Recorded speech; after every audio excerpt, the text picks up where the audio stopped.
Do you think now, does that happen, you think long term? Well, what is it you're not happy with that you want us to change? We haven't even seen the first show yet. I'm wondering how we're going to fix it. Bonjour, et oui, Jerry Seinfeld qui était la vedette de ce MIPCOM 2009, non pas pour une nouvelle série, parce que s'il y a bien quelqu'un qui n'a pas besoin de lancer une nouvelle série, c'est bien Jerry Seinfeld, mais pour un show de télé-réalité, ce mariage riff, attendu par certains. Je dois avouer que c'était quand même assez drôle, et c'est moi qui vous dis ça. Bon, redevenons sérieux donc, dernier entretien depuis le MIPCOM avec Christine Bouillet. Christine Bouillet, qui travaille aux acquisitions de M6, donc Christine Bouillet qui va nous parler justement de l'ambiance qu'elle a trouvée ici au MIPCOM.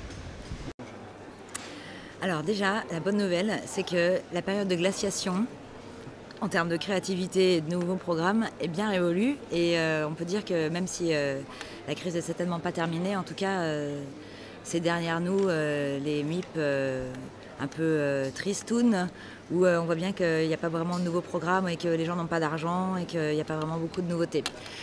Donc là c'est vraiment pas le cas, parce qu'on sent bien que parmi tous les distributeurs, enfin en tout cas que j'ai pu avoir l'occasion de voir, il y a des nouveaux programmes, il y a des nouvelles séries, et il y a des nouvelles tendances qui émergent dans un marché où ça recommence un petit peu à bouger et qu'on voit que les affaires reprennent. Nous, c'est notre responsabilité à M6, même vis-à-vis de notre public, de visionner toutes les séries et d'être sûr qu'on a bien repéré la petite pépite qui sera cachée au fin fond du marché. Voilà, c'est comme ça qu'on découvre les séries qui vont faire parler d'elles. Alors d'abord, au début, c'était des séries qui sont sur des petites chaînes du câble, hein, la chaîne FX par exemple, celle qui diffuse Nip Tuck. Bon, aujourd'hui, tout le monde la connaît, etc. Mais au début, c'était des toutes petites chaînes qui diffusaient des séries qui passaient un peu inaperçues par rapport aux grandes séries network. Ou la série Les 4400 par exemple aussi, qui était complètement inconnu pour les grands distributeurs et les acheteurs quand on va sur des marchés de l'ampleur du MIPCOM.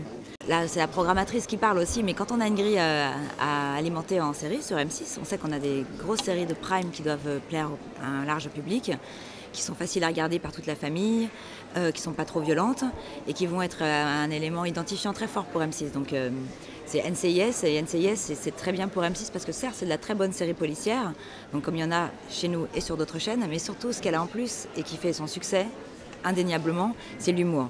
Voilà, et on a tous envie de voir les gags et les nouvelles blagues débiles que va lancer Dino Zo à Maggie. On a envie de voir Ziva en train de s'ennuyer à mourir et donner des coups de pied voilà, dans son bureau. Voilà, ça, il faut partie de notre quotidien. Donc ça, il nous faut des séries comme ça et elles sont sympas à regarder et c'est l'identité. Ensuite, on sait qu'on a aussi des cases où on peut être plus pointu, plus exigeant, et que M6 a son rang de chaîne officielle de découvreurs de séries à tenir, qui fait qu'il faut qu'on ait des séries qui soient représentatives de l'ère du temps, de l'état du marché aussi, parce que c'est une évolution qui se fait sur plusieurs années. Une série, par exemple, comme Desperate Housewives, aurait été impensable il y a encore 15 ans. Et aujourd'hui, c'est complètement mainstream, comme on dit. Mais c'est parce qu'il y a eu les petites nanas de Sex and the City avant qui ont ouvert la voie. Voilà, qu'on avait découvert sur M6 et sur Teva et qu'on a mis en deuxième partie de soirée, pour donner ensuite lieu à des séries comme Desperate qui passent en prime. Donc c'est un cycle infini, la série. Donc nous, on est tout à fait partant aussi pour des séries plus pointues, et pour ça on a des cases de deuxième partie de soirée dans lesquelles on a mis par exemple le Nip Tuck, dans lesquelles on a Californication, dans laquelle on va bientôt avoir notre nouveau bijou Sons of Anarchy. Et ces séries-là, elles sont un petit peu des fenêtres sur ce qui se fait le plus pointu en matière de séries, pour pouvoir ensuite avoir des offres plus familiales en prime time. Qui sait, peut-être que des séries sur les bikers arriveront en prime time dans quelques années, parce que Sons aura ouvert la voie, par exemple. Donc voilà, il n'y a pas de démarcation plutôt qu'un équilibre à respecter. C'était Christine Bouillet de M6 pour ce dernier entretien depuis le MIPCOM 2009. Un MIPCOM vraiment beaucoup plus enjoué que le MIP du mois d'avril dernier, hein. Je vous l'avais dit dès le premier blog. Visiblement, tout le monde a retrouvé un peu la pêche, le business a l'air de bien fonctionner, le marché a visiblement très bien fonctionné cette année. Alors du côté des documentaires, du côté des émissions pour jeunes, des séries animées, du côté des séries évidemment, c'est un peu plus long, on verra vraiment le résultat de tout ça dans quelques mois. Voilà, nous on se retrouve pour un prochain blog, très certainement depuis Scénariste en série.